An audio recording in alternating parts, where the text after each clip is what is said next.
Welcome to our channel. ഇന്ന് നമ്മൾ ചെടികൾക്ക് വളമായിട്ട് ചാരം ഉപയോഗിക്കുമ്പോൾ ശ്രദ്ധിക്കാനുള്ള കുറച്ച് കാര്യങ്ങളാണ് പറയുന്നത്. റബ്ബർ, മറ്റ് കെമിക്കൽസ് ഒന്നും കത്തിച്ച ചാരം ചെടികൾക്ക് വളമായിട്ട് ഉപയോഗിക്കാൻ പാടില്ല. പിന്നെ നമ്മൾ ചെടികൾക്ക് വേണ്ടി ഉപയോഗിക്കുന്നത് വിറക് കത്തിച്ച ചാരം, അതുപോലെ തന്നെ ചവർ കത്തിച്ച ചാരം, ഇങ്ങനെയുള്ള ചാരങ്ങളാണ്. അപ്പോൾ ഇത് ഉപയോഗിക്കുമ്പോൾ ഈ 4 കട്ടി വെള്ളം ചേർത്തിട്ട് വേണം ഉപയോഗിക്കാൻ. 1 കപ്പ് ചാരത്തിലേക്ക് 4 കപ്പ് വെള്ളം ചേർത്ത് നന്നായിട്ട് യോജിപ്പിക്കണം.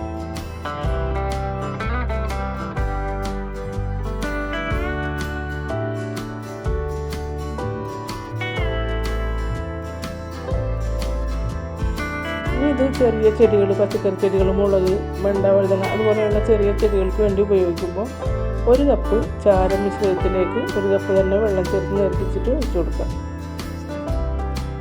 തെങ്ങ്, പ്ലാവ് അതുപോലെയുള്ള വലിയ വൃക്ഷങ്ങളൊക്കെ ആണെങ്കിൽ നമുക്ക് ചാരം നേരിട്ട് ഇടാം. പക്ഷേ ഇതുപോലെയുള്ള ചെറിയ ചെടികൾക്കൊക്കെ ചാരം നന്നായിട്ട് നേർപ്പിച്ചിട്ട് വേണം ഒഴിച്ചു കൊടുക്കാൻ.